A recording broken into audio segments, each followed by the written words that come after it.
Tin nóng, gói cước Viettel ST60N chính thức quay trở lại. Sau thời gian vắng bóng, huyền thoại data giá rẻ đã trở lại và lợi hại hơn xưa. Chỉ với 60k một tháng, bạn đã sở hữu ngay 60GB tốc độ cao, 2GB một ngày, quá đủ cho mọi nhu cầu từ lướt web, xem YouTube, TikTok đến học tập, làm việc online mượt mà. Với mức giá siêu hạt rẻ nhưng dung lượng lại cực khủng, ST60 nhanh chóng trở thành lựa chọn hàng đầu cho người dùng muốn tiết kiệm chi phí mà vẫn đảm bảo trải nghiệm internet ổn định mỗi ngày.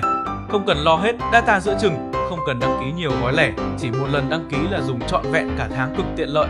Đây được đánh giá là top một gói cước giá rẻ nhất 2026, phù hợp cho học sinh, sinh viên, dân văn phòng hay bất kỳ ai cần một gói data ngon, bổ rẻ. Nếu bạn đang tìm một gói cước vừa tiết kiệm vừa đủ dùng mỗi ngày, thì ST60N chính là lựa chọn không thể bỏ qua ở thời điểm hiện tại. Trân trọng,